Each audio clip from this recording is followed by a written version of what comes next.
जो वोट नहीं देगा उसकी सड़क नहीं बनेगी। राजा किला में क्या बना रखा है आपने? राजा किला कऊ गरीब लाचार लोगन से अगर तुमने बदसलूकी करी तो तुम्हारी चमड़ी उधेड़ के ढोलक बनाई दी जाएगी। एक लोकेंद्र वो हुआ करता था जब दुबला पतला सा सीधा सा बच्चा।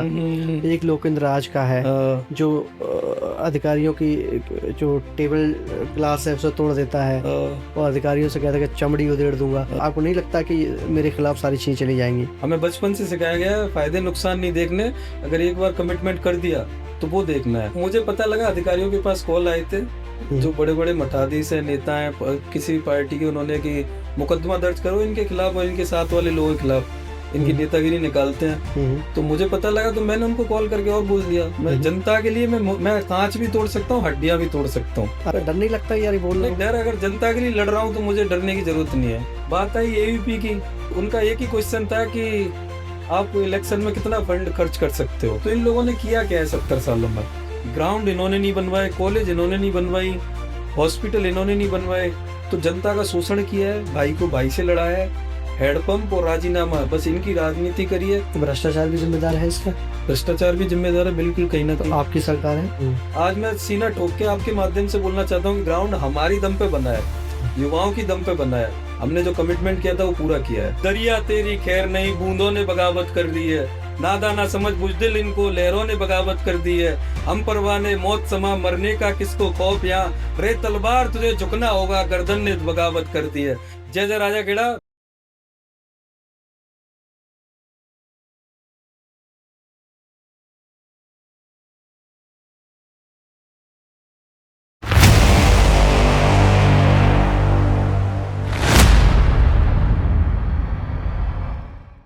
कुछ लोगों के लिए सियासत सत्ता हासिल करने का साधन है, लेकिन कुछ लोग ऐसे हैं जो सियासत को सत्ता नहीं समाज सेवा मानते हैं।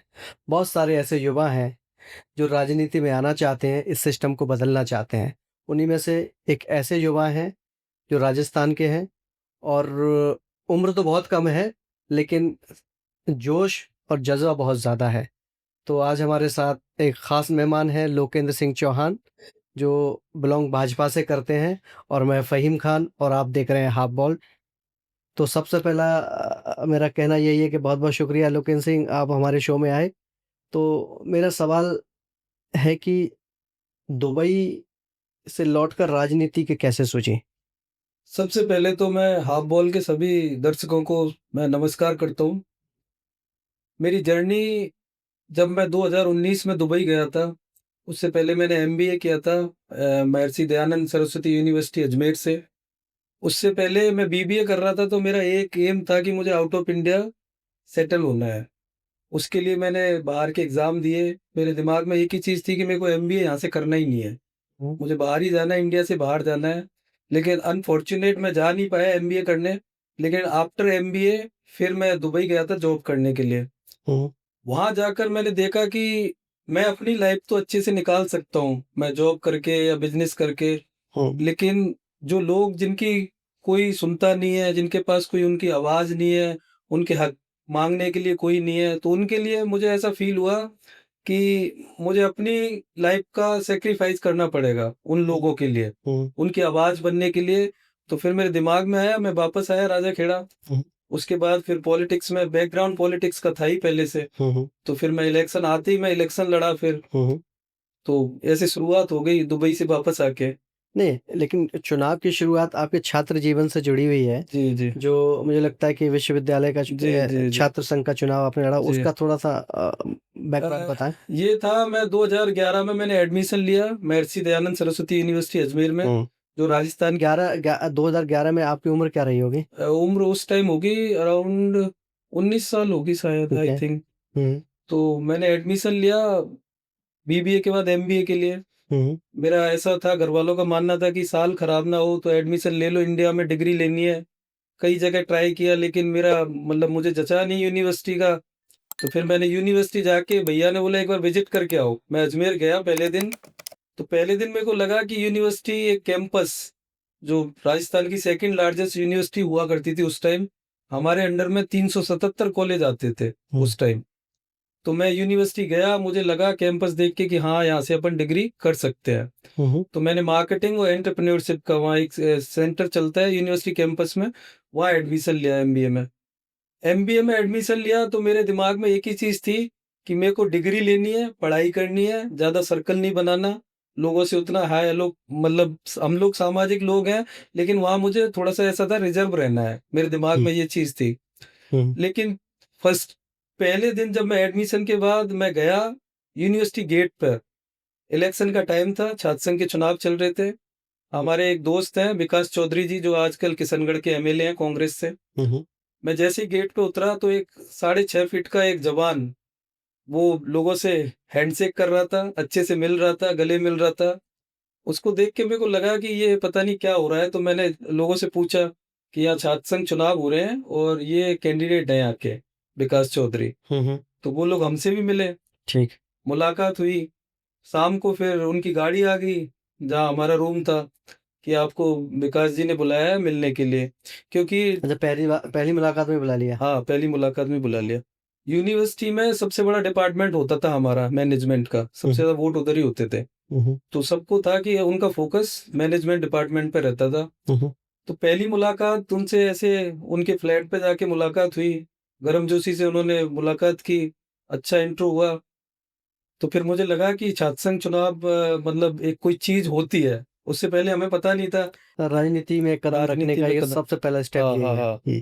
तो वहाँ जाके देखा एक रुतबा होता है। लोग कॉलेज का चुनाव और छात्र संघ के यूनिवर्सिटी के चुनाव में ज़मीन आसमान का फ़र्क होता है। बहुत सारी चीज़ें होती हैं जो वहाँ सीखने को मिलती हैं। तो उस चुनाव से मुझे जिज्ञासा लगी कि हाँ, छात्र संघ कोई चीज़ होती है और इसमें अपन थोड़ा-सा इंटरेस्ट लेने लगे। लेकिन फिर भी अपना फर्स्ट सेमेस्टर था, तो अपना पूरा फ़ोकस स्टडी पे था। वहाँ मैं बोलना चाहूँगा कि ज़्यादातर राजस्थान की जितनी भी बड़ी यूनिवर्सिटी है, वहाँ क्या जातिवाद चलता है। हाँ, राजस्थान पहले भी चलता था, आज और ज़्यादा चलता है।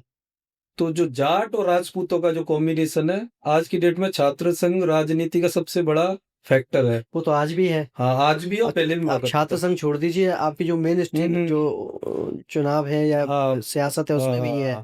तो उसका ये था कि जाट और राजपूत वहाँ जाट और राजपूत किसी गुर्जर नेचुरल एनिमी होते हैं ये हाँ। छात्र संघ में। मतलब राजनीति में अगर छात्र संघ की बात की जाए तो ये नेचुरल एनिमी है। एक दूसरे को वोट नहीं करते, ना सपोर्ट करते हैं। नहीं करते। लेकिन आई वाज सो लकी कि मेरा जो सर्कल था, मैं एक अपना भाई है सुरेंद्र महिला, जो आजकल फुलेरा से तैयारी कर रहा है, फुलेरा विधानसभा है जयपुर ग्रामीण में, वहां से तैयारी कर रहे हैं वो सुरेंद्र महिला। उनसे मेरा इंट्रोडक्शन हुआ, तो उनको कुछ पोटेंशियल दिखा मेरे अंदर। उन्होंने मुझे थोड़ा-सा एक्टिव किया, लोगों से मिलना-जुलना। वो यूनिवर्सिटी हॉस्टल में रहते थे। तो जो मेरा सर्कल था, वो सब जाट लोगों के साथ था। अच्छा। यूनिवर्सिटी के जोबनेर, नागौर और जितना वहाँ का सर्कल था, वो सब जाट लोगों का था। जैसे नेचुरल एनिमी कहा जाता है। नेचुरल एनिमी कहा जाता है। तो कैसे बना? वो उनका प्यार और मेरा जो उनको व्यवहार अच्छा लगा। मतलब वो लोग इतना, उनको ऐसा पोटेंशियल दिखा कि ये दो धारी तलवार है ना ये दोनों। हाँ, एक म्यान में तो रह नहीं एक म्यान सकती। में नहीं रह सकते। हाँ। ये कैसे तलवार दोनों चलेंगी अंदर? तो सुरेंद्र महिला से मुलाकात हुई। यूनिवर्सिटी के बाहर एक थड़ी हुआ करती थी, तो वहाँ हम थोड़े बैठे थे। तो थड़ी जो चाय वाय पीते चाय वो। वाली, हाँ, वो थड़ी बोलते हैं वहाँ पे यूनिवर्सिटी के बाहर। तो वहाँ मुलाकात हुई सुरेंद्र महिला से। अब वो उनका जो सर्कल था, हॉस्टल में रहते थे, नचकेता हॉस्टल था यूनिवर्सिटी के अंदर। तो इन लोगों ने मुझे, एक दिन एग्जाम चल रहे थे सेमेस्टर के, फर्स्ट सेमेस्टर के, तो इन्होंने मुझे बुलाया। बास्केटबॉल का मैच चल रहा था अंदर, कि आप आइए, लड़के आपसे मिलना चाह रहे हैं। तो मैं गया। तो उन लोगों ने पहले दिन मुझे इतना प्यार दिया, इतना इतना अटैचमेंट हुआ उन लोगों से। उन्होंने बोला कि आपको इलेक्शन लड़ना है। मैं बोला यार, मैं एमबीए का छात्र हूँ, मुझे कहाँ राजनीति में घसीट रहे हो आप लोग। कि नहीं नहीं, आपको इलेक्शन लड़ना पड़ेगा और हमारी इच्छा है। मैंने बोला टाइम आने दो, टाइम पर अगर देखेंगे, सिचुएशन अपने अगर अकॉर्डिंग रहेंगी तो देख लेंगे। टाइम धीरे धीरे इलेक्शन का टाइम आया, तो उन लोगों ने वहां पे मीटिंगें रखी। तो 3 पैनल उतरे थे चुनाव में, 2012 का चुनाव में बता रहा हूँ। 3 पैनल उतरे थे, एक एयूपी का, एक एनएसयूआई का और एक निर्दलीय। आप किससे थे? तो आ रहा हूँ मैं उस पर। तो निर्दलीय पैनल था, वो क्या, एक राजपूत लड़की थी, पूनम कंवर। वहां पे तत्कालीन जिला प्रमुख हुआ करते थे भंवर सिंह पलाड़ा जी। उन्होंने मीटिंग रखी राजपूतों की, सारे लड़कों को बुलाया एक हॉस्टल में, राजपूत हॉस्टल था। अच्छा। हाँ, तो उन्होंने मुझे भी बुलाया, उनको पता लगा कि ये चुनाव में ये भी जा रहे हैं, तो मुझे बुलाया। तो मेरे साथ वालों ने बोला कि हमें आपसे बड़ी उम्मीद है, आप जाके वहाँ कोई ऐसी वैसी कमिटमेंट मत करके आ जाना। मैं ठीक है, कोई दिक्कत नहीं है। मैं वहाँ पहुंचा, वहाँ बातें चली, कस्में बाधे, जय राजपूतों की ये आन वान शान ऐसे करके कि आपको इनका साथ देना चाहिए, आपको इनके साथ लड़ना चाहिए। मैंने उनको एक ही चीज बोली, मैंने बोला पलाड़ा साहब एक चीज है, जो मेरे बंदे हैं, चाहे वो जाट है, चाहे एससी के हैं, चाहे राजपूत है, ये लोग बोलेंगे कि आपको इलेक्शन लड़ना है तो मैं लड़ूंगा, और ये बोलेंगे नहीं लड़ना तो नहीं लड़ूंगा, और ये बोलेंगे जिस पार्टी से लड़ना है उससे लड़ूंगा, क्योंकि मैंने कमिटमेंट दे दिया था। हमारे यहाँ जबान की कीमत है, हमें बचपन से सिखाया गया है फायदे नुकसान नहीं देखने, अगर एक बार कमिटमेंट कर दिया तो वो देखना है। मैं इतना बोल के वहां से चला आया। बात आई एवीपी की, उन्होंने बुलाया मुझे, मैंने बोलिए कि आप, उनका एक ही क्वेश्चन था कि आप इलेक्शन में कितना फंड खर्च कर सकते हो। तो मुझे लगा यार कि ये छात्र संघ का चुनाव है और ये इस तरीके से ये बात कर रहे हैं, तो मुझे थोड़ा सा जचा नहीं उनका बात।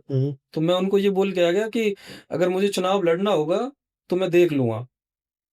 मैं इतना बोल के वहां से निकल आया। साथ वाले लड़कों ने, सारी टीम ने डिसाइड किया कि आपको एनएसयूआई से लड़ना है। मैंने बोला यार हमारी विचारधारा बीजेपी की है, मुझे सूट नहीं करेगा कि आप एक इलेक्शन लड़ लो, उसके बाद भले ही छोड़ देना हमारे बोलने पे।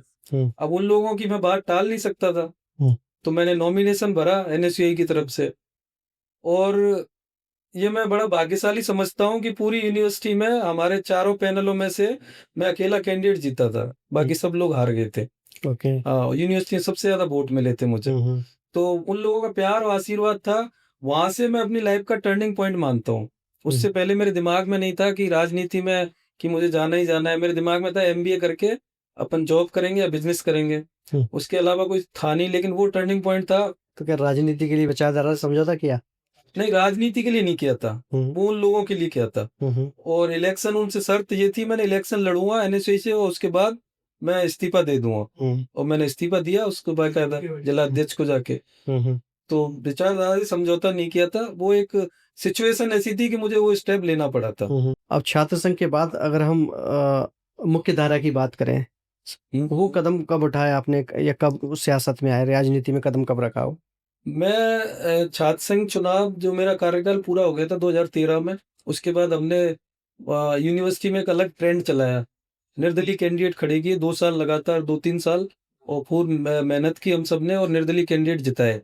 किसी भी विचारधारा, किसी भी पार्टी का हमने सपोर्ट नहीं तो किया। उसके पीछे क्या सोच थी? उसके पीछे ये सोच थी कि जो मुझे लगता है जो विचारधारा है वो अपनी विचारधारा हम लोगों पर जबरदस्ती थोप रहे थे। कैंडिडेट थोपते थे, पैरासूट से कैंडिडेट आते थे, जो जिन लोगों का छात्रों से डायरेक्टली कोई इन्वॉल्वमेंट नहीं होता था। तो इस वजह से हमने पूरे लोगों से उनको जागरूक किया और निर्दलीय कैंडिडेट उतारे, 2-3 साल लगातार जिताए। उसके बाद फिर मैं जयपुर शिफ्ट हो गया था, मुझे सिविल की तैयारी करनी थी। सिविल की तैयारी की, लेकिन वो अनफॉर्चुनेट जॉब मतलब नहीं लगी, गवर्नमेंट जॉब। तो उसके बाद फिर मैं दुबई चला गया। दुबई जाके मुझे थोड़ा सा ही टाइम हुआ था जब तक ये नगर पालिका वाले चुनाव का नोटिफिकेशन आ गया। तो उस दिन मैंने बैग पैक कर लिए, घर वालों को बोल दिया कि मैं आ रहा हूँ, मुझे चुनाव लड़ना है। और आके फिर मैंने नॉमिनेशन किया और चुनाव लड़ा मैं। तो चुनाव की कहानी क्या है? चुनाव की कहानी ये है कि हमारा वार्ड क्या है, स्टार्टिंग से कांग्रेस ही माइंडेड रहा है वैसे अभी तक। और दादाजी इलेक्शन लड़ा करते थे आज से 50 साल पहले, जब 7 वार्ड हुआ करते थे राजाखेड़ा में। बैकग्राउंड हमारा पॉलिटिक्स का था। ये दादाजी राजपूत सभा के अध्यक्ष रहे हैं आजीवन, जब तक वो जिंदा थे। ताऊ जी एक्टिव हुआ करते थे, पापा जी इतना वो पॉलिटिक्स में थे नहीं। उसके बाद भाई साहब पिछले 2 चुनावों से तैयारी कर रहे हैं, वो टिकट मांग रहे हैं, लेकिन बीजेपी ने अभी टिकट दिया नहीं है। वो मंडल अध्यक्ष रहे हैं 2014 से 2020 तक। उसके बाद जिला उपाध्यक्ष रहे हैं। तो बैकग्राउंड भी था पॉलिटिक्स का। स्टार्टिंग से हमने देखा है, लोग आ रहे हैं बेचारे, जो मजलूम मजबूर और जो गरीब लोग हैं वो हेल्प मांगने के लिए आते थे और घर वाले हेल्प करते थे। तो वो दिमाग में था शुरू से कि हमें क्या है, इन लोगों के हक के लिए लड़ना है। सही और गलत में, अगर सही है तो सही कहना है और गलत है तो गलत कहना है। उसमें कोई भेदभाव नहीं करना है। ये स्टार्टिंग से हमें सिखाया गया है और ये हमारे खून में है और ये हमेशा चलता रहेगा ये तो। चुनाव जीतने के बाद पहला मुद्दा कौन सा उठाया था चुनाव जो वादा किया होगा आपने? 2020 में चुनाव हुआ, पहली मीटिंग हुई। पहली मीटिंग में मेरे वीडियो हैं सब में, मैंने स्टार्टिंग में पहला मेरा स्पीच था, मैंने यही बोला था कि अगर राजा खेड़ा में अगर अच्छे के लिए कोई बात करेगा, अच्छे के लिए लड़ेगा तो मैं उसके साथ खड़ा हूँ। चाहे मेरी पार्टी विरोध करे, चाहे पूरा राजा खेड़ा विरोध करे, मैं सपोर्ट करूंगा। अगर कोई राजा खेड़ा के भले के लिए बात नहीं करेगा, चाहे फिर वो पूरा सिस्टम हो, सरकार हो। कभी ऐसा हुआ कि पार्टी लाइन से अलग जाकर के ऐसा काम करना पड़ा हो जो आपको लग रहा हो कि ये ठीक है? कई बार कई मुद्दों पे हुआ है। जैसे जैसे ऐसे पार्टी लाइन तो ये होती है कि हमें हमेशा अपोजिशन में जो हमारे कांग्रेस है या कोई भी है, उनका विरोध करना है हर चीज में। लेकिन जहां तक मुझे लगता है राजा खेड़ा के विकास की बात आती है या फिर मुझे लगता है युवाओं के लिए बात आती है तो फिर कांग्रेस का साथ दिया आपने? नहीं, साथ ऐसे ओपनली ऐसे कोई साथ नहीं दिया, लेकिन मैं मुद्दों पे लड़ा हूं। मैं चाहे पार्टी लाइन से हटके लड़ना पड़ा हो, यही मेरी स्पेशलिटी है कि मैं कभी ऐसे नहीं है कि मतलब पानी के बहाव के साथ चला जाऊं। अच्छा, युवाओं के ऐसे 5 मुद्दे बताइए जो आपने कमिटमेंट किया हो इलेक्शन से पहले और उनमें से 5 में से 5 100% रिजल्ट रहा हो या कुछ कम? मुद्दे, सबसे बड़ा मुद्दा था 2020 में। अब आप यकीन नहीं करोगे, 78 साल हो गए आज़ादी को, अब 79वीं अभी हमने मनाया है पर्व ये आज़ादी का। राजा खेड़ा में एक छोटा सा ग्राउंड भी नहीं है। आज तक राजा खेड़ा से दोनों पार्टियों ने, चाहे मैं किसी पार्टी का नाम नहीं लूंगा, लेकिन सबने विधायक भी बने हैं, सांसद भी बने हैं, जिलाध्यक्ष भी बने हैं, चेयरमैन, प्रधान, सब पदों पर रहे हैं लोग बाग। लोकल के भी रहे हैं, बाहर के भी रहे हैं। एक इन लोगों को आज तक ये नहीं दिखा कि ये युवाओं के लिए एक छोटा सा ग्राउंड भी वहाँ राजा खेड़ा में एक बनवा सकते थे ये लोग। कोई ज्यादा बड़ा काम नहीं था, जगह भी थी, सरकारी जगह थी, लेकिन इन्होंने किसी ने जहमत नहीं उठाई। तो ये मेरे दिमाग में कहीं ना कहीं था। पहले दिन से मैंने बोला था कि ग्राउंड के लिए सड़क से लेके सदन तक जितना लड़ना होगा मैं लड़ूंगा, जिस हद तक जाना होगा उस हद तक जाऊंगा। और 2017 सितंबर 2017 में भाई साहब जब मंडल अध्यक्ष थे, एक मटई जी आए थे, एसडीएम मटई, तो उनसे जमीन अलॉट करवाई थी सितंबर 2017 में। लेकिन उसका भी 3 साल का टाइम निकल गया, लेकिन इन्होंने क्या है, कोई प्रोग्रेस नहीं करी थी खेल मैदान के लिए। ना कभी जगह पे जाके इन्होंने परसीमन किया था, ना कोई आगे प्रोग्रेस की थी। 2020 जनवरी से मैं बोल रहा हूँ, जनवरी से इतने आंदोलन किए मैंने 2 सालों में, मतलब ईंटें हिल गई इनकी पूरे सिस्टम की, कि मुझे ग्राउंड चाहिए, मुझे डेट चाहिए कि ग्राउंड कब जाके कब बनेगा। उसका पहले दिन मैं जाके देख के आया था, तो जो बियड़ होता है ना, बियड़ वो एरिया था, वो अलॉट हुआ था जो, मैं जाके वीडियो बनवा के लाया उसका। आज ग्राउंड बन के तैयार है राजा खेड़ा में। Very good. पूरी बाउंड्री हो गई, अच्छा ग्राउंड बन के तैयार है कॉलेज के पीछे डोंगरपुर रोड पे। तो मैं मानता तो हूँ उसमें तो पार्टी कांग्रेस भी कहती है हमारा, हमने किया है वो काम। नहीं, किसी पूरे राजा खेड़ा की जनता को पूछो आप जाके, जिन्होंने आंदोलन देखे हैं। मतलब भरी सर्दियों में हम लोग रोड से लेके नगर पालिका, एसडीएम ऑफिस, इतना हंगामा हुआ है कि उसके पीछे उसकी कहानी पूरी जनता को पता है। आज मैं सीना ठोक के आपके माध्यम से बोलना चाहता हूँ कि ग्राउंड हमारी दम पे बना है, युवाओं की दम पे बना है। हमने जो कमिटमेंट किया था वो पूरा किया है। आप अक्सर मीटिंग में देखा है, एक लोकेंद्र वो हुआ करता था जब दुबला पतला सा सीधा सा बच्चा, एक लोकेंद्र आज का है जो अधिकारियों की जो टेबल ग्लास है उसे तोड़ देता है और अधिकारियों से कहता है कि चमड़ी उधेड़ दूंगा। तो ये कैसे होता है और क्या आपको नहीं लगता कि मेरे खिलाफ सारी चीजें चली जाएंगी? ऐसा है कि अब मुझे भी नहीं पता था कि ये कैसे होता गया है, वो फ्लो में चलता गया है। जब मैं सिस्टम में आके आया तो मुझे लगा कि मुझे भगत सिंह जी की एक लाइन याद आती है कि गूंगी बहरी सरकारों को जगाने के लिए धमाके जरूरी है, इनके कानों में आवाज पहुंचती नहीं है। तो युवाओं को अगर अपनी बात मनवानी है तो आज का टाइम मुझे नहीं लगता कि गांधीवादी तरीके से हम कोई बात मनवा सकते हैं। सिस्टम बहुत करप्ट हो चुका है, सब जगह वो लोग बैठे हैं जो चाहते नहीं है कि ये नीचे वाले लोग ऊपर आए या फिर सिस्टम में सुधार करें। ये तो चमड़ी कैसे तोड़ देंगे आप सब किसी सरकारी अब कहाँ से अधिकारी? तोड़ने वाली मैं कहानी सुनाता हूँ, बताता हूँ आपको। उसमें ये हुआ था, एक राजा खेड़ा में वार्ड है, पुराने कांग्रेसी एक चेयरमैन हुआ करते थे, नेता है वो बड़े, उनका वार्ड है। तो उन्होंने क्या है, सड़क, मेन सड़क इतनी ऊंची कर दी और उसके साइड वाली सड़क इतनी ऊंची कर दी। बीच वाली सड़क थी जो उनको जोड़ने वाली, वो सड़क गड्ढे में पड़ी थी। अच्छा। हाँ, पूरी सड़क गड्ढे में पड़ी थी, उसमें हर साल पानी भरता है, लोग निकल रहे हैं, बड़ी दिक्कत होती थी। तो वो लोग आए हमारे पास कि ऐसी-ऐसी समस्या है, तो मैंने बोला क्या रीज़न है? कारण बताओ क्यों नहीं बनी है? आप लोग कांग्रेस, बीजेपी जिसको भी वोट देते हो, आपने क्यों नहीं बोला इन लोगों को अभी तक? कि साहब वो बोल देते हैं कि जिन लोगों ने वोट नहीं दिया हम उनकी सड़क नहीं बनाएंगे। अच्छा, ऐसा। ऐसा बोला, खुल के बोला उन्होंने, हम्म। जनता ने। मैंने बोला ऐसी बात है कि हाँ ऐसी बात है। तो मैंने बोला चलो मैं आपके साथ चल रहा हूँ। हम्म। तो मैं पहुंचा, कहाँ गए? पहले एसडीएम साहब के पास गए। हम्म। एसडीएम साहब को बोला, मैंने देवी सिंह जी एसडीएम हुआ करते थे उस टाइम। और हम्म। सर ऐसी ऐसी बात है, अब इन लोगों का दोष क्या है? मतलब अगर राजनीतिक तरीके से अगर हम लोग भेदभाव करेंगे तो लोगों के काम कैसे होंगे? हम्म। तो उन्होंने बोला नहीं ऐसी कोई बात नहीं है, हम दिखवा लेंगे। मतलब आप दिखवा लो, और अगर आपसे नहीं होगा तो फिर मैं अपने लेवल पे करूंगा। उन्होंने आश्वासन दिया लेकिन उन्होंने कुछ नहीं किया। फिर हम लोग गए नगर पालिका, ईओ हुआ करते थे वहां पे उस टाइम, अधिशासी अधिकारी। हम्म। तो बात चल रही थी, सारे अधिकारी बुला लिए मैंने। अब मैंने बोला मुझे रीजन बताओ कि 6 करोड़ के टेंडर हुए हैं, ये सड़क क्यों नहीं बनी है? हम्म। जो वोट अच्छा, 6 करोड़ के टेंडर हो चुके थे। 6 करोड़ के टेंडर हुए थे बाकी सड़कों के, हम्म। लेकिन ये सड़क का रीजन मुझे बताओ, जेन्युइन रीजन कि ये सड़क क्यों नहीं बनी है। उनके पास कोई रीजन नहीं था। तो मुझे आवेश आ गया, तो मैंने वो बस थोड़ा सा हाथ मारा था, जोर से हो गया होगा वो, कांच टूट गया वो टेबल का। तो जोर से तो मारा होगा, तभी तो हो गया जोर होगा। से, अब मुझे इतना जोश में अब मार दिया तो पता नहीं चला कि जोर से मारा है। कांच टूट गया कि वो डायलॉग भी वो वायरल हो गया कि जो वोट नहीं देगा उसकी सड़क नहीं बनेगी। अच्छा। हाँ, वो वायरल हुआ था वीडियो काफी। हम्म। तो फिर वो सड़क भी बनी। अच्छा। हाँ, सड़क बनी वो। हम्म। तो लोगों के लिए अब थोड़ा सा एसडीएम साहब की एक नहीं तो बार किसी ने कोई कार्रवाई नहीं करी आपने, क्योंकि सरकारी ऑफिस में बैठ के आपने ये मैं ऐसे हरकत ही कहूंगा। मुझे पता लगा, अधिकारियों के पास कॉल आए थे, हम्म। जो बड़े बड़े मठाधीश हैं, नेता हैं, किसी भी पार्टी के, उन्होंने कि मुकदमा दर्ज करो इनके खिलाफ और इनके साथ वाले लोगों के खिलाफ, इनकी हम्म। नेतागिरी निकालते हैं। हम्म। तो मुझे पता लगा तो मैंने उनको कॉल करके और बोल दिया, हम्म। मैंने मुकदमा दर्ज करो, एफआईआर, मना किसने किया है? हम्म। करो। अच्छा। हाँ, मैंने बोल दिया करो। मैं हम्म। जनता के लिए मैं कांच भी तोड़ सकता हूँ, हड्डियां भी तोड़ सकता हूँ। अच्छा, हाँ, मैंने बोल दिया साहब, ये अधिकारी से ये बोला? अधिकारी से बोल दिया मैंने। तो डर नहीं लगता यार ये बोल रहे नहीं हो? डर, अगर जनता के लिए लड़ रहा हूँ तो मुझे डरने की जरूरत नहीं है। चमड़ी क्यों देते हो? वो चमड़ी वाला ही केस बताता हूँ मैं आपको। हम्म। राजा खेड़ाव ग्राउंड था नहीं, हम्म। लोग बाग जो बाईपास रोड है उस पर तैयारी करते थे बच्चे, एकेडमी चलती थी आर्मी की तैयारी के लिए। 200 500 बच्चे बेचारे रोड पे सुबह, हम्म। चाहे कोहरा आ रहा है चाहे कुछ भी बारिश हो रही है, रोड पे एक्सरसाइज कर रहे हैं। तो इन लोगों को मैं देखता था, मैं कभी जाता था तो इन लोगों ने बुलाया भी था मुझे एक दो बार। मैं जाके देखा तो मुझे बड़ा उस दिन बड़ा गंदा फील हुआ कि अगर इतने हादसे होते हैं, बाई चांस कोई रोड पे वाहन हम्म। डाइवर्ट हो जाए तो इन लोगों का क्या होगा? इनका दोष क्या है? राजा खेड़ा में पैदा होना इनका दोष है।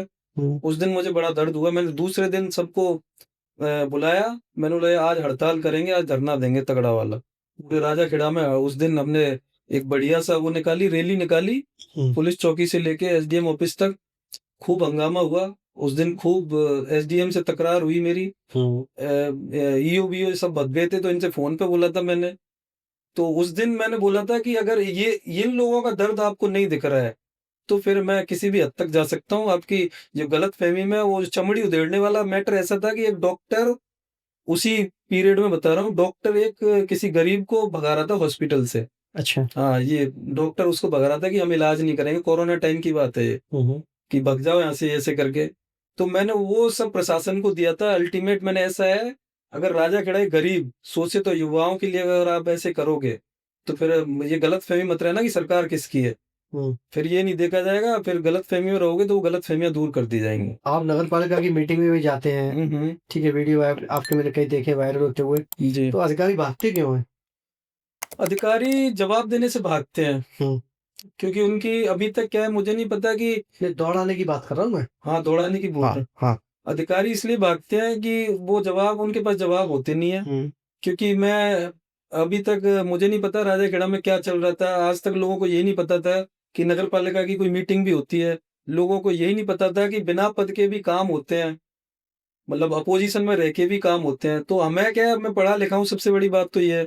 तो मुझे सारी चीजें पता होती हैं कि कहाँ क्या चल रहा है, इन्होंने कब क्या किया है, कब झोल किया है, कब अच्छा काम किया है। तो वो जवाब नहीं दे पाते, आंखों में आंख डाल के जब हम क्वेश्चन पूछते हैं उनसे तो वो जवाब दे नहीं पाते हो। ऐसा तो नहीं कि आपका जो लोग जो कहते हैं कि दबंग परिवार से इसलिए आपको सारे काम हो जाते हैं, बाकी लोग बेचारे सत्ताधारी पार्षद कुछ नहीं करा पाते, आप दबंग हैं और आपका परिवार दबंग है इसलिए काम आपके सारे हो जाते हैं। अब देखो परिवार की बात आती है तो हाँ, ये तो मैं बोलता हूँ कि दबदबा था, दबदबा है और दबदबा रहेगा, इसमें कोई कमी नहीं है। और ये मेरा भाग्यशाली हूँ कि मैंने ऐसे परिवार में जन्म लिया है। लेकिन मैंने अभी तक 5 साल हो गए और 5 साल से पहले भी मेरा 10-15 साल का करियर है, पॉलिटिकल करियर। मैंने आज तक किसी भी अधिकारी से, कोई एक अधिकारी नहीं बोल सकता कि मैंने किसी पर्सनल या व्यक्तिगत काम के लिए उनको बोला है या मेरा ये कर दो या मेरे परिवार के लोगों का कर दो। मैंने हमेशा जनता के हितों की, मुद्दों की लड़ाई लड़ी है और उनके लिए अगर अगर मुझे बोलते हैं कि आप दबंगई से करते हो, तो हाँ, मैं करता हूँ। अगर सच बोलना गुनाह है, तो हाँ, मैं गुनहगार हूँ। मुझे कोई दिक्कत नहीं है, लोग बोलते हैं तो। ताला क्यों डाल देते हो ऑफिसों में? ताला 2 सालों से बारिश हो रही है भयंकर। पूरे राजाखेड़ा में ड्रेनेज सिस्टम फेल हो रखा है। हर मोहल्ले, हर गलियों में, हर गांव में कंडीशन ऐसी है कि बहुत नुकसान होते हैं। तो ये पिछले साल की बात है, नुकसान हो रहे थे, बारिश हो रही थी, पानी पूरे मोहल्लों में भर गया।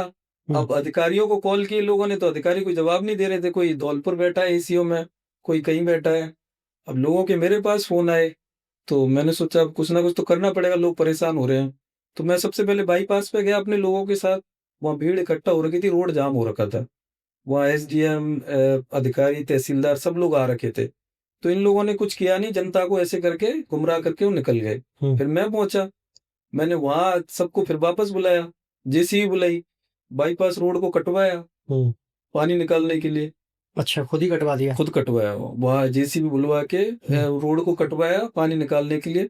चेयरमैन आ गए थे वहां पे। इसने ऑब्जेक्शन नहीं किया? नहीं, किसी ने कोई ऑब्जेक्शन नहीं किया। अब लोगों की परेशानी के लिए ऑब्जेक्शन करेगा तो उसको भी झेलते। क्योंकि सरकारी काम है ना, वो तो आपने क्यों हाँ, कटवा लेकिन दिया? सरकार जब नहीं सुनेगी तो फिर करना पड़ता है। उसके बाद फिर मैंने फोन किया अधिकारियों को, तो अधिकारी के हम तो वहाँ क्षेत्र में उधर बाढ़ आ रही उधर हैं। तो मैं बोला 1 घंटे का टाइम है, नगर पालिका आ जाओ, एसडीएम ऑफिस आ जाओ, नहीं फिर मैं वहाँ सब लोगों को ले जाके धरना दूंगा। तो फिर वहाँ हम लोग वहाँ पहुंचे, तो ये लोग नहीं आए। नहीं आए तो फिर मैंने ताला लगा दिया ऑफिस में। राजाखेड़ा के इतिहास में पहली बार किसी भी ऑफिस में तालाबंदी हुई थी। मेरे सारे इतिहास बना रहे सर हाँ, इतिहास बना रहे हैं, लोगों के लिए बना रहे हैं। तो उसके लिए भी इन्होंने प्रेशराइज किया था, मतलब केस है ये ज्यादा वो है तो इनको एफआईआर कराओ। तो मैं तो खुल के बोलता हूँ, कराओ एफआईआर, जनता के लिए मैं एक क्या 100 एफआईआर लेने के लिए तैयार हूँ। अच्छा, जय जय राजाखेड़ा के स्लोगन की पीछे ही कहानी क्या है? जय जय राजाखेड़ा का स्लोगन ये है कि मैं 2008 में गया था कोटा। तो वहाँ जब इंट्रो क्लास चल रही थी तो ओरिएंटेशन क्लास में हमसे पूछा कि आप कहाँ से बिलोंग करते हो। तो मैंने बोला राजाखेड़ा से। कि राजाखेड़ा कहाँ पड़ता है? ये किसने कहा? कॉलेज में हमारी प्रिंसिपल थी, उन्होंने। तो मैंने बोला कि राजाखेड़ा धौलपुर में डिस्ट्रिक्ट है, धौलपुर राजस्थान में, वहाँ पड़ता है। ये अजमेर में कहा गया था? नहीं, कोटा कोटा। अच्छा, कोटा। हाँ। तो कि धौलपुर का भी नाम कम लोगों ने सुना था उस टाइम। तो बोले कि, मैंने बोला आगरा के पास है। आगरा का सबको पता है कि आगरा के पास है। तो उस दिन एक चीज दिल में छुपी कि राजाखेड़ा को कोई जानता ही नहीं है बाहर। राजाखेड़ा के बाहर राजाखेड़ा से कोई परिचित ही नहीं है। तो उस दिन हमने डिसाइड कर लिया था, मैंने पर्सनली, कि आज के बाद राजाखेड़ा के बाहर चाहे हमें एक इंसान जाने चाहे 1000 जाने, लेकिन राजाखेड़ा को जरूर जानेंगे कि राजाखेड़ा क्या चीज है। तो फिर भाई साहब ने ये नारा इजाद किया, जय जय राजाखेड़ा का। आज हम लोग गर्व के साथ बोल सकते हैं कि यहाँ राजाखेड़ा, राजस्थान, इंडिया तो छोड़ो, बाहर से कॉल आते हैं, चाहे मेरे लोग बाहर रह रहे हैं जो मिलने वाले हैं, दुबई या ऑस्ट्रेलिया, अफ्रीका, सब लोग फोन करके ऐसे नहीं बोलते नमस्कार या कुछ भी बोलते हैं, वो जय जय राजाखेड़ा बोलते हैं। बहुत अच्छा। अच्छा, लेकिन राजस्थान की अगर बात करें तो आप जैसे युवा हैं, अच्छे चेहरे हैं, जिसमें एक नाम आता है रविंद्र भाटी का, ठीक है, विधायक डूंगरपुर या नहीं, सिर्फ विधानसभा से, बाड़मेर, सॉरी। तो उनके बारे में क्या ऐसा लगता है कि उनकी राजनीति से प्रभावित बहुत सारे युवा हो रहे हैं, जिसमें आप भी शामिल हैं या नहीं? जी जी, सबसे पहले तो मैं आपको बताना चाहूंगा, रविंद्र सिंह भाटी हमसे काफी जूनियर है। अच्छा। हाँ, मैं छात्र संघ चुनाव लड़ा था 2011-12 में, वो चुनाव लड़े 19 में। अच्छा। हाँ, तो एज भी, लेकिन वो मिलने, मतलब अच्छी हमारी मित्रता रही है, उनसे फोन पे संपर्क भी रहते हैं रेगुलर। वो 2019 में चुनाव लड़े छात्र संघ का। उनका मुझे लगता है जो पीक पॉइंट आया वो इसलिए है कि उनको टिकट नहीं दी किसी पार्टी ने। ओके। हाँ, उनका एक वीडियो वायरल हुआ था। उन्होंने मेहनत करी थी, लेकिन मेहनत करने वालों को कभी-कभी होता है कि पार्टियाँ पसंद नहीं करती, तो उनको टिकट नहीं दिया था। वो निर्दलीय लड़े थे। यूनिवर्सिटी में चुनाव उन्होंने निर्दलीय जीता। अच्छा। हाँ, अच्छे तरीके से जीता, दमदारी से लड़ा। उसके बाद 2023 में उन्होंने फिर पार्टियों से टिकट माँगा, सिर्फ विधानसभा से। किसी पार्टी ने फिर उनको टिकट के लायक नहीं समझा। फिर उन्होंने निर्दलीय चुनाव लड़ा, विधायक बन गए पहली बार में। 26 साल की एज में बंदा बड़ी दमदारी से लड़ के विधायक बन गया। एमपी का चुनाव भी लड़ा उन्होंने। फिर 2024 में आया, तो फिर उन्होंने सांसद का टिकट माँगा। अब मुझे कुछ लोगों को लगता है कि जब विधायक बनने के 1 साल बाद सांसद का चुनाव नहीं लड़ना चाहिए था, लेकिन पब्लिक की डिमांड थी, वो जो पुराने चेहरे हैं उनसे उब गए थे, उनको एक नया चेहरा चाहिए था जो उनके लिए लड़ सके। उन्होंने काफ़ी संघर्ष किया है। लोकसभा का चुनाव लड़े, बड़ी दमदारी से लड़े और तकरीबन 6 लाख वोट मिले उनको निर्दलीय, और आज पूरे हिंदुस्तान में उनका अच्छा फैन फॉलोइंग है और युवाओं के लिए काफ़ी अच्छा लड़ रहे हैं। तो ऐसा क्यों नहीं करते आप, जैसे युवा लोग सारे युवा बन के राजस्थान को फिर युवा बना डाले? मैंने 2020 में उनको एक बार कॉल पे बोला था, मैंने, भाटी जी, इन पार्टियों से आपकी पाड़ पड़ने वाली नहीं है, आप अलग से पार्टी बनाओ या अलग से लड़ो। मैंने उनको सलाह दी थी। उन्होंने कहा बैठ के अपन सब लोग डिसाइड करेंगे। आज की डेट में राजस्थान में कई युवा, जैसे नरेश मीणा है, रविंद्र सिंह भाटी हैं, और कई पार्टियों में वो संघर्ष कर रहे हैं जो छात्र संघ राजनीति से आए हैं। तो वो लोग अच्छा अगर मिलके करेंगे तो ज्यादा बेटरमेंट होगा राजस्थान का, मुझे ऐसा लगता है। अच्छा, छात्र संघ चुनाव 3 साल से राजस्थान में नहीं हुआ है और युवा बड़े टाइम से डिमांड भी कर रहे हैं, छात्र खासकर, तो उसे वो क्यों नहीं हो पा रहा, उसके पीछे रीजन क्या है? छात्र संघ चुनाव राजस्थान में एक तो सन 2000 से पहले हुआ करते थे, 11 साल बंद रहे थे। फिर उसमें लिंगदो कमेटी गठित करी सरकार ने, क्योंकि छात्र संघ चुनावों में हिंसा होने लगी थी, पैसे का दुरुपयोग होने लग गया था। तो लिंगदो कमेटी की सिफारिश पे 2011 में वापस से चुनाव स्टार्ट हुए। हाँ, हुए थे। उनका एक क्राइटेरिया सेट कर दिया, इतना पैसा खर्च करेंगे या ऐसा ऐसा करके। लिंगदो था। 11 के बाद कंटिन्यू चुनाव हुए। फिर 2019 तक, 20 के बाद ये कोरोना से थोड़ा सा वो डिस्टर्ब हुआ चुनाव का शेड्यूल। 2022 में लास्ट चुनाव हुआ था, कांग्रेस की गवर्नमेंट थी।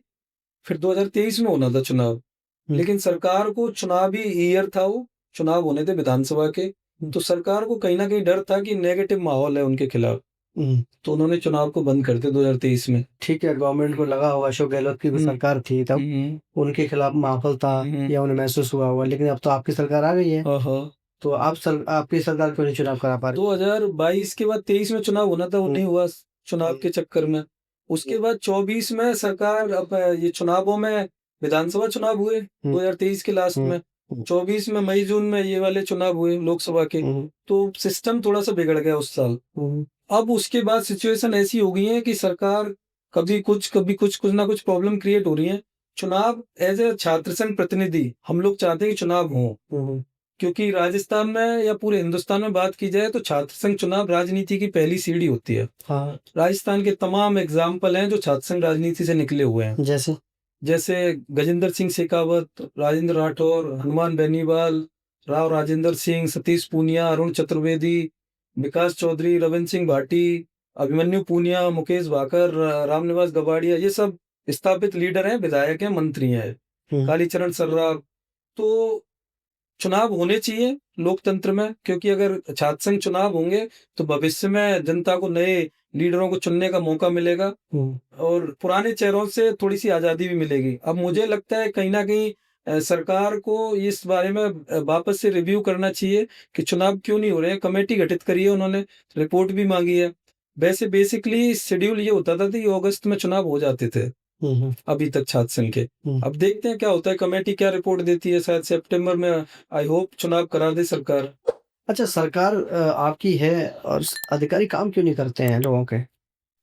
अधिकारी मतलब किस लेवल पर, राजस्थान लेवल पे? किसी भी लेवल पे, मैं तो जमीनी स्तर की बात कर, लोकल स्तर की बात कर लेते हैं। अधिकारियों का सिस्टम ये है कि अधिकारियों को ये चीज समझानी पड़ेगी कि आप जनता के नौकर हो, आप जनता के मालिक नहीं हो। उनके दिमाग में आजकल, हम लोग बचपन से देखते आ रहे हैं कि किसी भी ऑफिस में जाओ, सरकारी ऑफिस में, तो लोग जाते हैं तो उनके ऐसे विनती करते हैं, निवेदन करते हैं, बाबूजी ये काम करवा दो, ऐसे मतलब उनके गिड़गिड़ाते हैं। तो ये चीज गलत है। उनके दिमाग में ये चला जाता है कि हम इनके मालिक हैं। बाकी हम लोगों को, अब हम जैसे लोग ट्राई कर रहे हैं कि इन लोगों को बताएं कि आप मालिक नहीं हो, आप जनता के नौकर हो, आप इनकी वजह से हो, इनके लिए, इनके लिए हो।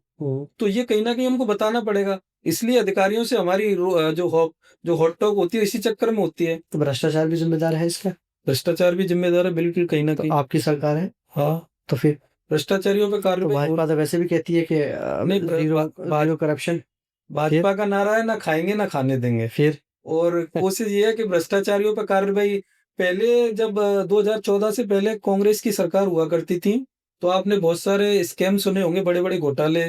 कभी कोयला घोटाला, कभी कोल वाला, कभी स्पेक्ट्रम वाला, जो 2G यूजी जितने ऐसा तो नहीं है पहले आ जाते थे, अब आते नहीं। कॉमनवेल्थ, ये तो पहले कैसे आ जाते थे, लोगों को कैसे पता चलता था? वो तो आपको भी पता है, हमें भी पता है नहीं, तो कैसे आते थे। अब ऐसा है तो जनता वही है, अधिकारी वही है, मीडिया भी वही है। तो वो बताओ ना कौन सा घोटाला हुआ है। मेरे नजर में तो आज तक, अभी तक, जब से मोदी जी पीएम बने हैं, कोई बड़ा ऐसा घोटाला हुआ ही नहीं है। युवा राजनीति क्या संदेश देना चाहती है?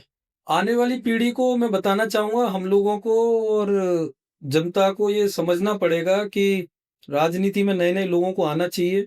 दूसरा ये है कि हिंदुस्तान में जो जातिवाद और जो मजहब और जो भाषा के आधार पर, लैंग्वेज के आधार पर कई जगह इश्यू चल रहे हैं, इन सारी चीजों से परे हटके थोड़ा सा ऊपर। राजस्थान में तो सबसे ज्यादा जातिवादी है। हाँ, राजस्थान में मानता हूँ सबसे ज्यादा जातिवाद। वो कैसे, उससे कैसे पार पाएंगे आप? जातिवाद उत्तर प्रदेश में है सबसे ज्यादा। अगर जाति की राजनीति होती है तो इसकी स्टार्टिंग बिहार और यूपी से हुई है, मुझे ऐसा लगता है।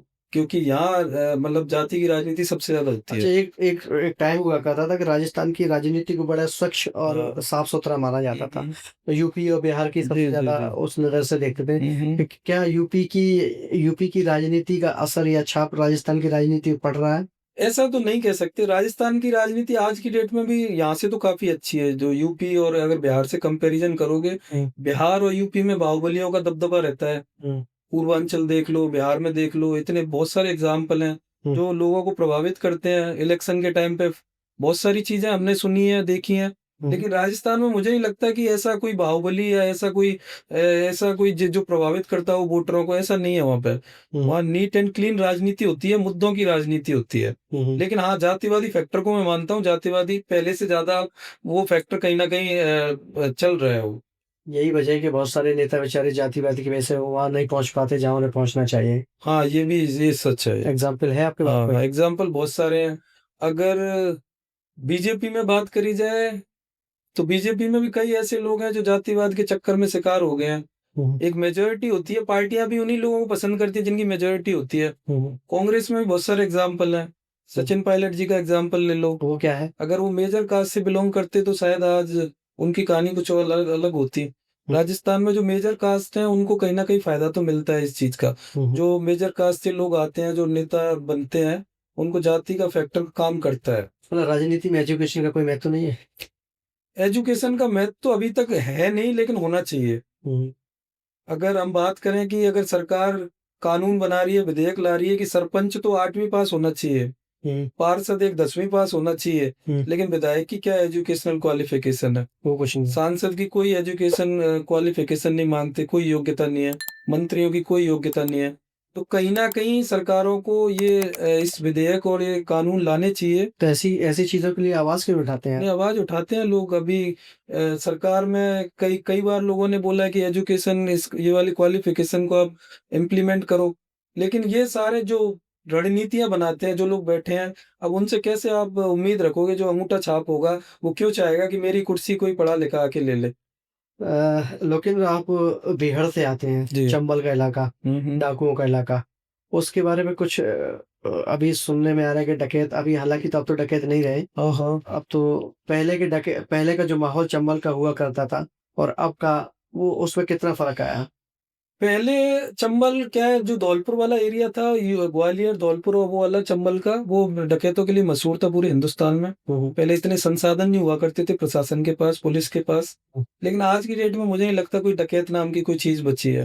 क्योंकि प्रशासन और पुलिस इतना स्ट्रांग है आज की डेट में कि वो काफी टाइम पहले वो खत्म हो गया। आज की डेट में अगर आप उधर जाके देखोगे तो खेती हो रही है, लोगों ने प्लेन कर दिए, भेड़ को खेती कर रहे हैं, अच्छे से रह रहे हैं, शांति से रह रहे हैं। वो वाली परंपराएं खत्म हो गई। अब डकैत क्या है, भीड़ में नहीं रहते, डकैत तो कहीं और रहते हैं। अब लोगों के जैसे मानना है, कोई बोलता है डकैत विधानसभा में मिलेंगे, कोई बोलता है लोकसभा में मिलेंगे। तो जंगल में डकैत नहीं रहते, इतना पता है मुझे। जंगल में पहले बागी हुआ करते थे, जो सिस्टम को नहीं मानते, जो गरीबों और उनकी आवाज के लिए लड़ते हैं, उनको मैं बागी समझता हूँ। तो बागी तो कहीं भी हो सकते हैं। ये पान सिंह तंवर का डायलॉग है। पान सिंह तोमर का डायलॉग है। पान सिंह तोमर की भी कहानी सबको पता है। वो सिस्टम से मजबूर होके एक डकैत बने थे। मैं किसी अपराधी का सपोर्ट नहीं करता, लेकिन कहीं ना कहीं अगर कोई ऐसे जो देश का नाम रोशन करता था इंसान, जो मतलब अच्छे अच्छे गेम्स में जाके मेडल्स लाए थे, तो उनको मजबूरी में डकैत बनना पड़ा। तो कहीं ना कहीं सिस्टम की खामियां थी। तो लेकिन अब मुझे नहीं लगता अब कोई डकैत नाम की कोई चीज कहीं बाकी है। अच्छा, आपने अभी एक बात कही कि राजनीति में जातिवाद हावी है, और मुझे लगता है आपकी पार्टी सबसे ज्यादा इसमें आगे है। क्या आपको लगता है ऐसा? जातिवाद, अब कोई धर्म, जाति। कोई एक्सेप्ट करे ना करे, लेकिन मुझे लगता है जाति और धर्म की राजनीति कहीं ना कहीं हिंदुस्तान में चल रही है, और वो सब जगह चल रही है। लोग कितना भी भागे, कितना भी नकारें उसको, अगर पार्टियां अगर ऐसा नहीं है, तो फिर पार्टी टिकट देने से पहले सर्वे क्यों करवाती हैं? कोई भी पार्टी होगी कि कितना कास्ट का कितना मेजोरिटी है, फिर तो आपको ये देखना चाहिए ना कि कौन ज्यादा योग्य है। टिकट अगर इस आधार पे दी जाए कि कौन योग्य है, कौन किसकी क्वालिफिकेशन है, कौन जनता के लिए संघर्ष कर रहा है, इस आधार पे टिकट बांटो। धर्म और जाति वाला कॉलम ही हटा दो, अगर अगर आपको अगर ये सब राजनीति में लाना है तो। वही तो वजह है कि आपकी पार्टी लोगों को मंच पे तो बुलाती है, युवाओं को, युवा चेहरा दिखाना चाहती है, ये सब युवा हैं, लेकिन जब बात टिकट की आती है तो युवा सबसे पीछे खड़े नजर आते हैं। ऐसा कह सकते हैं कि कहीं ना कहीं मुझे लगता है कि पिछला चुनाव अगर देखें तो अपोजिशन वालों ने युवाओं को काफी मौके दिए हैं। आज की डेट में विधानसभा में उनके कई युवा चेहरे हैं जो हमारे हमसे जूनियर हैं। रामनिवास गवाड़िया, मुकेश भाकर जी हमसे सीनियर थे। रामनिवास गवाड़िया तो काफी जूनियर हैं। उसके बाद रविंद्र सिंह भाटी जी हैं, विकास चौधरी जी हमसे सीनियर थे, अभिमन्यु पूनिया हैं। बहुत सारे युवाओं को उन्होंने मौका दिया है। लेकिन हमारी पार्टी अभी थोड़ा सा उनसे, इस अगर संख्या के आधार पे बात की जाए, थोड़ा सा पीछे है। ये लोग युवाओं पे थोड़ा सा कम भरोसा जता रहे हैं। लेकिन मुझे आगे उम्मीद है कि युवाओं का टाइम आने वाला है, और आने वाले टाइम में बीजेपी भी युवाओं पर अपना दांव खेलेगी अच्छे तरीके से। लोकेन जी, उत्तर प्रदेश में जो योगी सीएम योगी आदित्यनाथ हैं, उनकी छवि बुलडोजर बाबा की हो गई, ठीक है, और वही बुलडोजर बाबा आज पूरे देश में है, और वो आपके राजस्थान में भी इफेक्ट कर रहा है। तो उससे कहीं ना कहीं गरीब भी परेशान है, तो उस बारे में क्या कहेंगे? जहां तक मुझे लगता है कि आज तक जितनी भी एक्टिविटीज हुई हैं, अगर अपराधियों के साथ हुआ है तो वो बिल्कुल जायज है। जो अपराधी, जैसे राजस्थान का एग्जाम्पल दिया आपने, राजस्थान में भी बुलडोजर चली है तो उन लोगों पे चली है जो पेपर लीक में माफिया शामिल थे, जिन्होंने युवाओं के भविष्य के साथ खिलवाड़ किया है। पैसे लेके कहीं ना कहीं उनके साथ उनको आर्थिक तौर पर, मानसिक तौर पर उनको खत्म किया है। उनके ऊपर अगर बुलडोजर की कार्रवाई होती है, किसी अपराधी के साथ कार्रवाई होती है, तो हम उसके साथ बिल्कुल ही सहमत हैं। लेकिन अगर किसी गलती से, बाई चांस, बाय डिफॉल्ट किसी निर्दोष के साथ अगर ये कार्रवाई होती है, तो वो कहीं ना कहीं गलत है। हम उसका समर्थन बिल्कुल भी नहीं करते। तो ये कहीं ना कहीं सरकारों को ये सोचना चाहिए, और सिस्टम और अधिकारी जो लोग इस कार्रवाई को जो हैंडल करते हैं, कि आप ऐसे बोलते हैं ना कि अगर इंटेंशन से अगर आप कर रहे हो, तो 100 गलतियां अगर आपकी इंटेंशन से हो रही हैं, तो वो कहीं ना कहीं गलत है। अगर एक आप अगर आपका इंटेंशन सही है, उसके साथ कर रहे हो, तो वो कहीं ना कहीं सही होता है। अच्छा, जैसे कि विपक्षी पार्टी आरोप लगाती है बीजेपी व आपकी पार्टी पे कि ईडी, सीबीआई, जो भी ऐसी संस्थाएं हैं इन्फोर्समेंट की, वो सिर्फ जो कार्रवाई कर रही है वो विपक्षी नेताओं पे कर रही है, और अपने नेताओं पे कोई कार्रवाई नहीं। यही है कि उसका जो रेट है वो शायद 2 या 4% है, ठीक है, और मान लीजिए कोई विपक्षी नेता आपकी पार्टी में आ जाता है तो उस पर वो कार्रवाई बंद हो जाती है, वो कहते हैं कि उन्होंने ना दिया। तो उस बारे में क्या कहेंगे? कुछ परंपराएं हैं जो प्राचीन काल से चली आ रही हैं। तो ये क्या है, अगर हम 2014 से पहले की बात करें, तो विपक्षी पार्टी भी यही करती थी, अगर ऐसे देखा जाए तो। बीजेपी वाले अगर बीजेपी तो अलग है ना सबसे। हाँ, अलग है, लेकिन मैं बता रहा हूँ, उसी पे आ रहा हूँ। अगर जो चोर है, अगर चोर सारे मिलके ये बोलेंगे कि हाँ हमारे ऊपर कार्रवाई हो रही है, उनके अंदर डर है, तो कहीं ना कहीं उनके चोर की दाढ़ी में तिनका बोलते हैं ना, तो इन लोगों को डर किस चीज का है? अगर इनको लग रहा है ईडी अगर ये इनका यूज कर रहे हैं, तो आप अगर स्वच्छ हो, बिल्कुल ही निष्पक्ष हो, आपने कोई गलत काम नहीं किया, तो आप बोलो सीना ठोक के कि हाँ कार्रवाई करो मेरे ऊपर। अगर आप बिल्कुल ही अगर स्वच्छ हो कि आपने आज तक कोई गलती नहीं की, कोई भ्रष्ट काम में आपका कोई हाथ नहीं है, तो बोलो आप, इसमें डरने की क्या बात है? अगर वो सरकार, अगर कल को दूसरी सरकार चेंज आती है, तो अगर इन लोगों ने अगर किया नहीं होगा, तो ये भी बोलेंगे, बीजेपी वाले ही बोलेंगे कि आप कार्रवाई करो। उसमें कहीं न कहीं जो लोग दोषी हैं, अब मैं सबकी नहीं बोल रहा कि 100 में से 100 दोषी होते हैं, हर पार्टी में हर तरह के लोग मिलते हैं।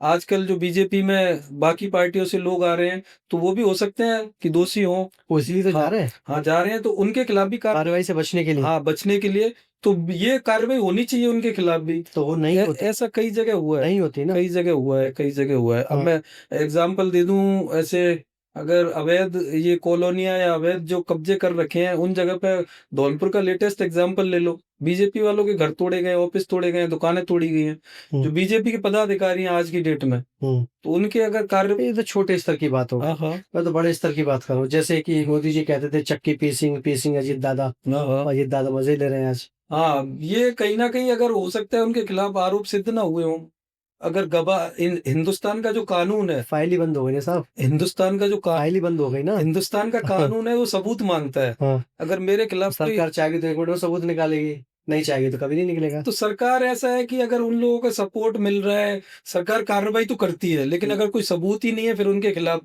हो सकता है सबूतों के साथ छेड़खानी की जाती हो, तो सरकार कोशिश तो ये करती है कि निष्पक्ष भाव से ये ये कार्रवाई हो। सारे सबूत वही खत्म हो जाते हैं जो बीजेपी में आ जाते हैं। नहीं, ऐसा ऐसा कुछ भी नहीं है, ये तो लोगों की धारणा है, ऐसा सुनने को। लिए एक सवाल मेरा और ये है कि जैसे कि अभी हमारे यहाँ एक प्रस्ताव पास हुआ संसद में, वो ये था कि अगर कोई माननीय, ठीक है, 30 दिन तक जेल रह देता है तो उसकी उसे मतलब ना वो सीएम पीएम कुछ भी नहीं, जी जी, तो उस बारे में क्या करेंगे? वो प्रस्ताव अभी विधेयक सरकार लेके आई है, हाँ 30 दिन तक, चाहे वो मंत्री हो, सीएम हो, पीएम हो, कोई विधायक हो, कोई भी हो, सांसद हो, कोई भी हो। अगर 30 दिन तक उसके ऊपर आरोप सिद्ध होते हैं, 5 साल की सजा मिलती है, तो 30 दिन के अंदर या तो उसको इस्तीफा देना होगा, नहीं देगा तो 31वें दिन ऑटोमेटिकली उसकी सदस्यता और पद रद्द किया जाएगा। तो इसका विरोध विपक्ष कर क्यों रहा है, मुझे ये समझ नहीं आ रहा। विपक्ष इसलिए कर रहा है ना कि आपके पास ताकत है, आप तो 2 मिनट में, क्योंकि अभी वो जैसे केजरीवाल थे या मनीष सिसोदिया हो या संजय सिंह हो, वो कह रहे हैं भाई आज तक आरोप ही नहीं पता और हम जेल में रह रही 2-2 साल। नहीं, तो आप ऐसा करेंगे तो उनकी तो जिंदगी खराब हो जाएगी, किसके आरोप, राजनीतिक करियर खराब हो मैं जाएगा। बता रहा हूँ, मनीष सिसोदिया के ऊपर जो आबकारी नीति में सबूत पाए गए, उसको जब भी तो जेल में डाला है। जेल अभी अभी आरोप सिद्ध नहीं हुए, सिद्ध नहीं हुए, लेकिन उसके खिलाफ सबूत है, कार्रवाई चल रही है। कहाँ हुए? वही तो मैं कह रहा हूँ, वो यही तो विपक्ष को डर है। तो उन्होंने क्या बोला, आरोप सिद्ध होने के बाद अगर 5 साल की सजा होती है तो बोला है उन्होंने। तब तक तो आप डाले रखोगे ना, सजा तो बोली जाएगी तब की बात, तो तब ये तो डाले रखोगे। अपराधियों में, इनमें डर, फिर अगर ऐसा नहीं है कि पार्टी में, एक ही पार्टी में सारे अपराधी हैं, हो सकता है बीजेपी में भी हो सकते हैं कुछ लोग ऐसे, तो कार्रवाई होगी तब ना। नहीं, कार्रवाई तो ऐसा है, न्यायपालिका पे सबको भरोसा है, हिंदुस्तान की न्यायपालिका पे पूरे ना, अगर न्यायपालिका, अगर सिस्टम ही अगर ऐसा नहीं होगा, तो हिंदुस्तान के नागरिक फिर किसके पास जाएंगे? आपने सुप्रीम कोर्ट का ये आदेश, कई आदेशों में सरकार को डांट लगी है, तो अगर सुप्रीम कोर्ट, अगर हाई कोर्ट अगर ये आदेश दे रही है, तो कहीं ना कहीं कुछ सोच के ही दे रही है, वो सबके लिए निष्पक्ष, पूरे हिंदुस्तान की जनता उनके लिए तो एक समान है, वो किसी पार्टी से, वो थोड़े ना है कि पार्टी से इन्फ्लुएंस हो रहे हैं। जैसे चुनावी चंदे की अगर हम बात करें तो सबसे ज्यादा बीजेपी के पास चंदा आया था और उसका कोई रिकॉर्ड नहीं था कहाँ से आया, और यही वजह रही कि सुप्रीम कोर्ट ने भी फटकार लगाई और उसे कहा कि इसे बंद करो। तो इस पे क्या कहेंगे? पहले तो मैं ये बताना चाहूंगा, ये भी आ रहा था कि जिसके काम कराएंगे तो उनसे पैसा आया, फंडिंग आई थी। उसका सिस्टम, जहां तक मुझे जानकारी है, 2014 से पहले जो फंडिंग हुआ करती थी, सभी पार्टियों को चंदे आते थे, और ये हकीकत है, सबको पता है कि जो सत्ता में होता है उसके पास ज्यादा चंदा आता है। तो सुप्रीम कोर्ट ने जो फटकार लगाई है, वो इस चक्कर में लगाई है कि इन्होंने क्या है, जो 20,000 से ज्यादा का जो कैश में चंदा आता था किसी भी पार्टी के ऊपर, किसी की पार्टी के लिए, तो इनको इलेक्शन कमीशन को शो कराना होता था कि 20,000 से ऊपर हमें पैसा यहाँ से मिला है और इस खर्च, हमने इसको यहाँ जाके खर्च किया है। लेकिन उन्होंने क्या रास्ते निकाले सभी पार्टियों ने, 20,000 से कम में बॉन्ड, इन्होंने इलेक्ट्रोल बॉन्ड जो चल रहा है, वो बॉन्डों के जरिए अब उसमें हकीकत ये है कि एक एआरडी है, एआरडी कोई संस्था है, उन्होंने उसका ये डेटा दिया है कि 2/3 जो चंदा आया है, वो अज्ञात सोर्सों से आया है, किसी भी पार्टी के पास। उनका कोई सोर्स नहीं है, वो ये बॉन्डों के ज़रिए आता था। तो वो ये नहीं पता कि वो पैसा कहाँ से आ रहा है, मनी लॉन्ड्रिंग का है या फिर 2 नंबर के पैसे हैं, कहाँ से आ रहे हैं। तो सुप्रीम कोर्ट ने ये बोला है कि इन बॉन्ड को बंद करो, अगर चंदा लेना है तो आप उसको इलेक्शन कमीशन में आप उसको शो कराओ कि कहाँ से आ रहा है पैसा और कहाँ जा रहा है। तो सभी पार्टियां इसके खिलाफ जा रही हैं। वो तो अब सुप्रीम, पहली बार ऐसा हुआ है कि सभी पार्टियां एक होके सुप्रीम कोर्ट के खिलाफ जा रही हैं कि ये चंदे के लिए हम ऐसे नहीं करेंगे, ऐसे नहीं करेंगे। लेकिन सुप्रीम कोर्ट का आदेश है तो उनको मानना पड़ेगा। इनको अगर पारदर्शिता रखनी है तो वो पारदर्शिता सबके लिए समान होनी चाहिए, ये किसी एक पार्टी के लिए नहीं हो सकती। अभी एक विधेयक और पास किया गवर्नमेंट ने, वो था ऑनलाइन गेमिंग का, हाँ, उन्हें ऑनलाइन बंद करने की बात कही गई है। तो उस बारे में क्या कहेंगे? ऐसा लगता है कि गवर्नमेंट ने पहले राजस्व ले लिया, अब कह दिया भागो यहाँ से। नहीं, तो ये अब विपक्षी पार्टियों को इस चीज का समर्थन करना चाहिए और बाकी हिंदुस्तान के लोगों को भी स्वागत करना चाहिए कि ये समझना पड़ेगा कि सरकार केवल पैसे कमाने के लिए नहीं है। अगर वो चाहे, उनको 23,000 करोड़ का कितना टैक्स मिल रहा था इन ऑनलाइन गेमिंग एप्स जितने भी चल रहे हैं, लेकिन उन्होंने उनको उसको बंद किया है क्योंकि उसके गंभीर परिणाम भुगतने पड़ रहे थे। हमारे जो युवा हैं वो कहीं ना कहीं गलत रास्तों पे जा रहे थे।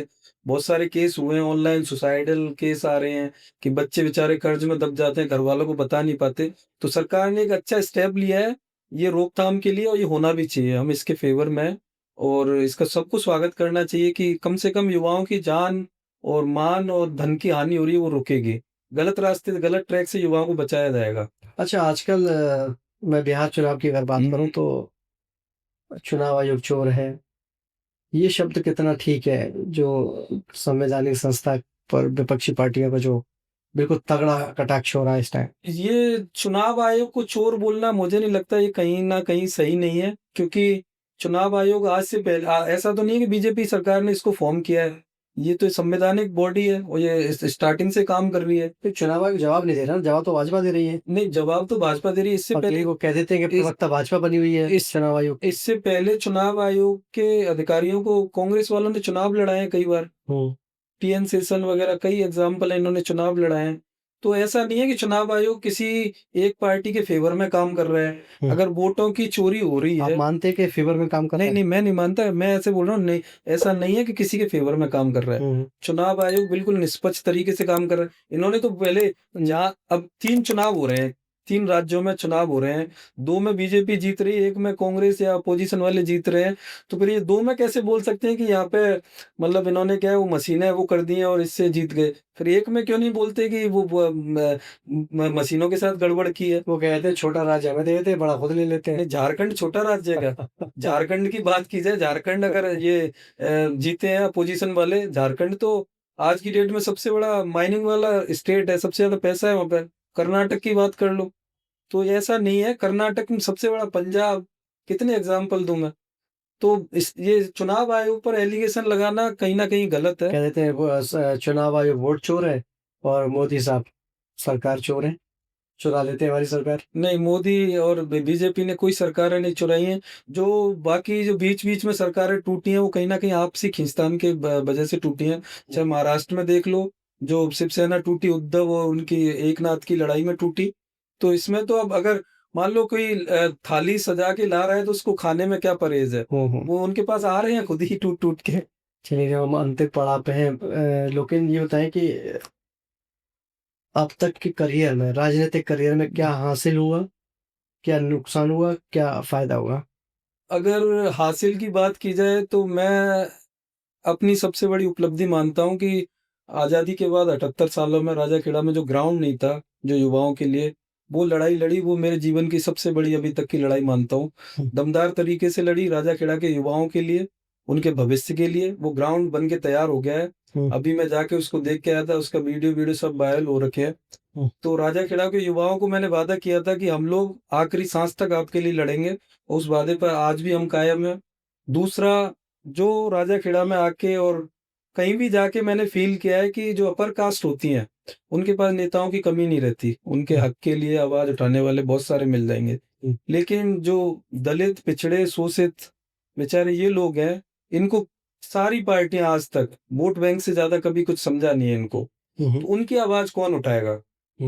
तो मैंने पहले दिन से इन लोगों को वादा किया था कि आपके लिए मैं आधी रात पे लड़ने के लिए खड़ा हूं, कहीं कैसी भी दिक्कत आएगी आपसे पहले मैं उसको फेस करूंगा। तो चाहे वाल्मीकि समाज की बात हो, पहली मीटिंग से ऐसे तकरीबन 20-25 लोग ऐसे थे जो तनख्वाह उठाते थे, केवल काम करने नहीं आते थे, जो सामान्य कैटेगरी के थे। बेचारा लोड उन लोगों पे आता था, काम जो सामान्य कैटेगरी के लोग सफाई कर्मचारी बने हुए वो थे। बाहर के थे, अच्छा, ऐसा भी था। बाहर के थे, ओह, मिली भगत से प्रशासन से वो लोग केवल तनख्वाह उठाते थे, और आधा ये लेते होंगे आधा वो लेते होंगे, वो कैसा था वो मुझे पता तो नहीं क्या है। सफाई करते थे वो लोग? वो आते ही नहीं थे, वो केवल अच्छा। पेमेंट लेने आते थे।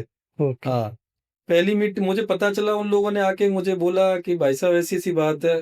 पहली मीटिंग से मैंने हंगामा किया, वो मतलब दूसरे दिन से उनका ट्रांसफर हो गया।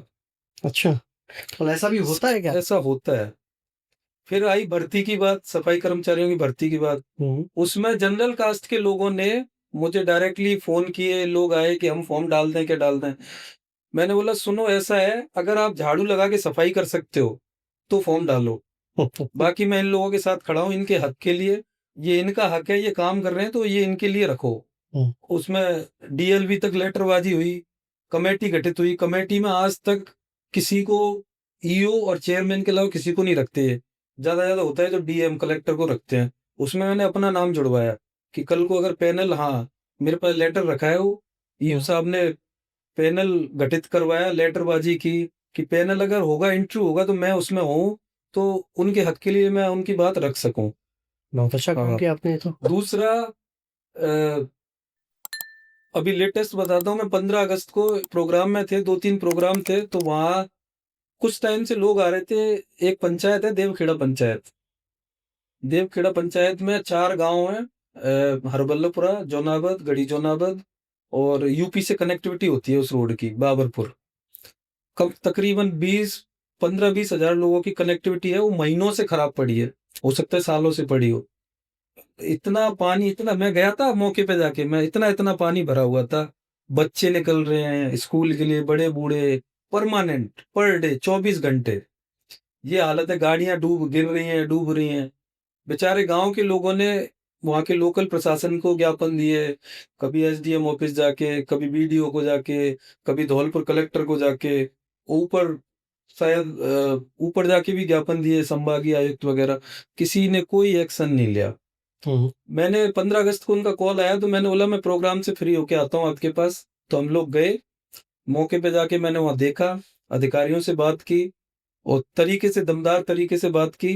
पूरे गांव में मैं 2 जगह दिक्कत थी तो दोनों जगह जाके आया, और सारे गांव वाले इकट्ठे थे, उनको मैं वायदा मतलब प्रॉमिस करके आया कि 3 दिन का टाइम दो मुझे, 3 दिन में आपकी ये प्रॉब्लम को मैं सॉर्ट आउट कर दूंगा।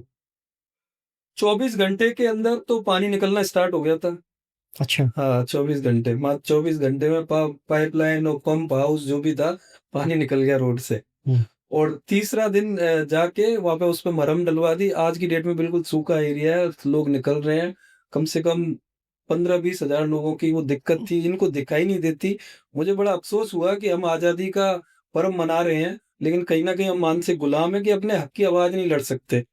3 दिन के अंदर वो मैंने सॉर्ट आउट करके बता दिया, और इन लोगों को ये भी बता दिया कि काम ऐसे होते हैं, तरीका काम करना और करवाना दोनों आता है। अधिकारियों को मैंने बोला कि मैं काम कर भी सकता हूँ, करवा भी सकता हूँ, और डंके की चोट पे करवाते हैं हम। जनता के हितों के लिए टकराव भी होता है, अधिकारियों से टकराव होता है, नेताओं से टकराव होता है, पार्टियों से टकराव होता है, उसकी कोई हमें दिक्कत नहीं है।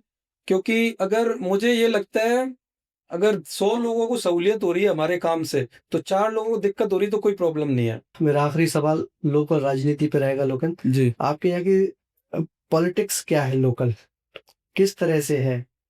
क्योंकि जी, जो राजस्थान की पॉलिटिक्स और आपके जिले की पॉलिटिक्स बिल्कुल जमीन आसमान का फर्क है, उसे डिफाइन करिए। लोकल पॉलिटिक्स की बात करें तो हमारे यहाँ पिछले 60-70 सालों से एक ही परिवार का दबदबा रहा है। उनके विधायक है अभी, जो उसके पिताजी रहे हैं 7-8 बार एमएलए।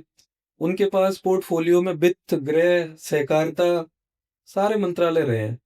ऐसा मुझे लगता है खाली सीएम को छोड़ के सारी कुर्सियां उनके पास रही हैं। लेकिन अगर बात की जाए राजा खेड़ा में आके, अगर देखा जाए तो इन्होंने 70 सालों में क्या किया, जब आपको महसूस होगा कि ग्राउंड पे इन्होंने जीरो काम किया, जीरो। अच्छा। हाँ, मतलब कोई काम नहीं किया इन्होंने। ना राजा खेड़ा में कोई बेरोजगारों के लिए एम्प्लॉयमेंट की व्यवस्था करी। एक वित्त मंत्री होता है, गृह मंत्री, और जो उनके पास इतनी पावर होती है कि कोई भी इंडस्ट्री लाके खुलवा देते, लोगों को रोजगार मिलता। कॉलेज नहीं थी, एक कॉलेज। कॉलेज कोई बड़ी बात है क्या, सरकारी कॉलेज? 2017 में जब भाई साहब और इनकी टीम जाके मिली थी, हमारे धौलपुर के प्रभारी हुआ करते थे पुष्पेंद्र सिंह राणावत जी, मंत्री थे वो, ऊर्जा मंत्री। तो वो आए थे, तो ये सर्किट हाउस में मिले थे, तो भाई साहब ने उनको ज्ञापन दिया था कि मंत्री जी राजा खेड़ा के लिए कॉलेज दिलवा दो, बाकी और तो हमें ज्यादा कुछ चाहिए नहीं, क्योंकि राजा खेड़ा के युवा बेचारे, बच्चे तो बाहर चले जाते हैं, बच्चियां 12th के बाद घर बैठना पड़ता है उनको मजबूरी में। तो मंत्री जी का पहला रिएक्शन ये था कि आजादी के 70 सालों बाद आपके राजा खेड़ा में कॉलेज नहीं है? ब्लॉक है, उपखंड है, अधिकारी बैठते हैं, सब कुछ है, कॉलेज तक नहीं है? कि हाँ नहीं है। तो उन्होंने बोला था कि तब सीएम हुआ करती थी वसुंधरा राजे, तो उनको बोला कि मैं मैडम से बोल के भले ही अपनी विधानसभा में एक काम कम करवा लूंगा, लेकिन राजा खेड़ा के लिए कॉलेज अलॉट जरूर करवाऊंगा। अच्छा। तो मैं उनको धन्यवाद देना चाहूंगा, उन्होंने हमारी मांग पे राजा खेड़ा के लिए कॉलेज अलॉट करवाया।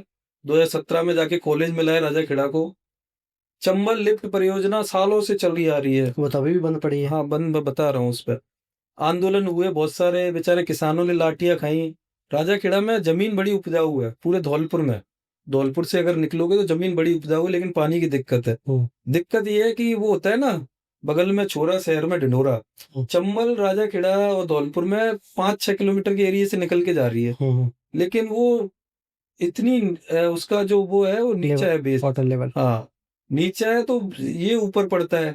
तो वहां जरूरत थी एक लिफ्ट परियोजना की, तो इन लोगों ने कोई प्रयास नहीं किए। पिछली बीजेपी सरकार ने ये चंबल लिफ्ट परियोजना को पास किया, लेकिन कांग्रेस सरकार चेंज हो गई, इलेक्शन के टाइम पे हुआ था उसका शिलान्यास, काम चालू हो गया।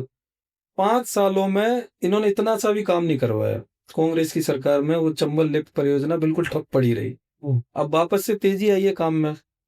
राजा खेड़ा की बात की जाए तो जो कोर्ट बना है वो बीजेपी के टाइम का बना है। तो इन लोगों ने किया क्या है 70 सालों में? ग्राउंड इन्होंने नहीं बनवाए, कॉलेज इन्होंने नहीं बनवाई, हॉस्पिटल इन्होंने नहीं बनवाए, तो जनता का शोषण किया है, भाई को भाई से लड़ाया है, हैंडपंप और राजीनामा, बस इनकी राजनीति करी है। विधायक भी यही कर रहे हैं, मतलब काम जीरो। आज तक का इतिहास उठा के देख लो, मैं दावे के साथ कह सकता हूँ, चाहे विधायक रोहित बोरा हो, मैं नाम लेके बोलूंगा, चाहे उनके पिताजी हो, इन्होंने राजा खेड़ा की बात विधानसभा में आज तक नहीं उठाई। आज तक, हाँ, इन्होंने कोई मुद्दा नहीं उठाया कि राजा खेड़ा में ये होना चाहिए।